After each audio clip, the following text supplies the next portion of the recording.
Games are usually played for their gameplay components, be it action games, RPGs, strategy games, and everything else in between.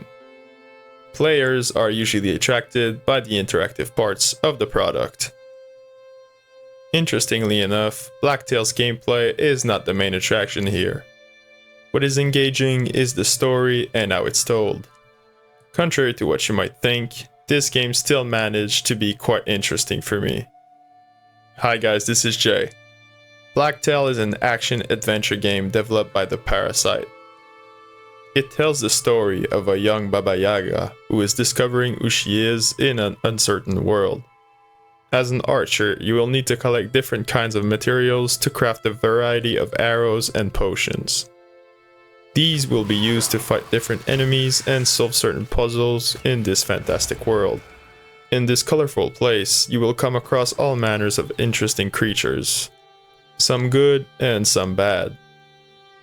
Your character must go through the 4 seasons to make peace with her troubled past, where she lost her friends and her sister in some mysterious ways. During your time in each season, you can explore to find chests, new skills, side quests, and many more things. Your actions will also dictate if you are on the good or the bad side. This game does a lot of interesting things, the first being the world and the visuals. It is immersive and adds a lot of life to it. As I was wandering around, it felt as if there was this weird, fantastic ecosystem with its unique creatures, plants, and terrain. The characters you interact with are also brimming with life and can be quite comical or disturbing. There is this huge roster of mushrooms who are each doing their own thing. It was interesting to discover each one of them and their different personalities. The voice acting is really good and immersive. Not you again. What the? Listen. The cat says that the stone says that one of the stonelings fell into the river. It'll turn into a useless goldfish if it stays in the water for too long. We can't let that happen.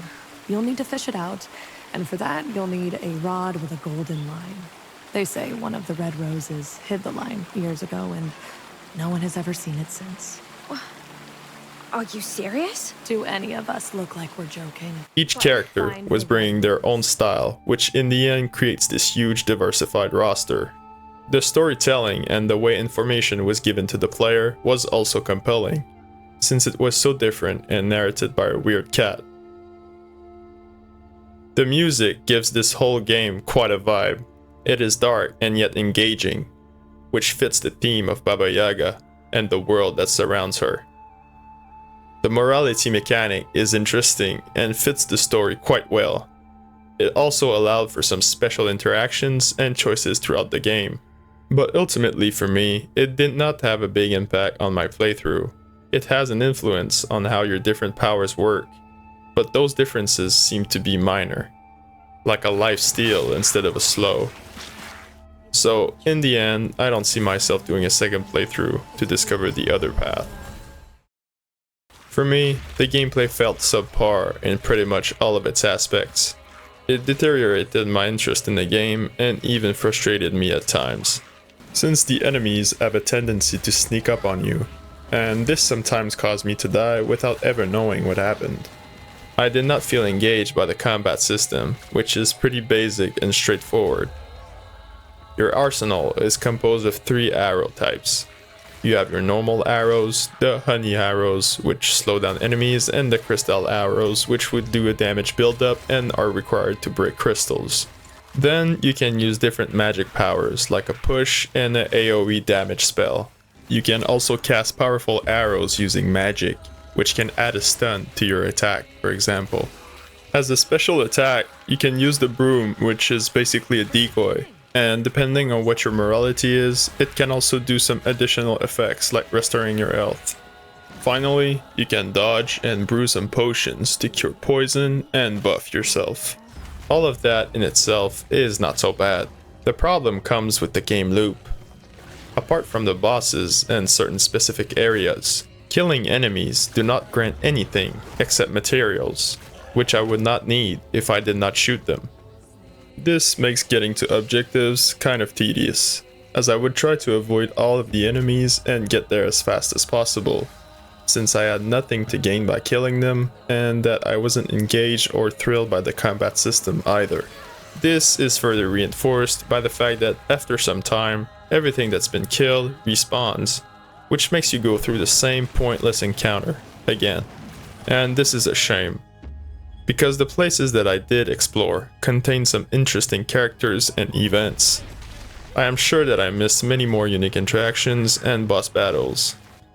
As I mentioned earlier, most of the storytelling was really well done, but there were some odd design choices in there, like mini platformer games, that felt kind of out of place.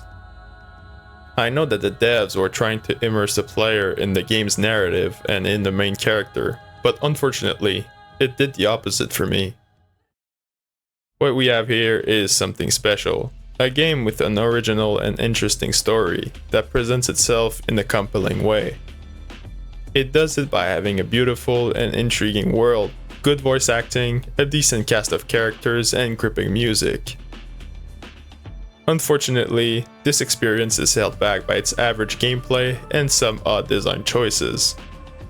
Even so, BLACKTAIL is a game that I managed to enjoy and get immersed in. Now, I want to know what you think. Let's talk about anything BLACKTAIL in the comments. If you have any interesting games that you think I should play, put them in the comments as well, and I'll definitely check them out. Thank you for tuning in, take care, and I'll see you in the next part of our Odyssey.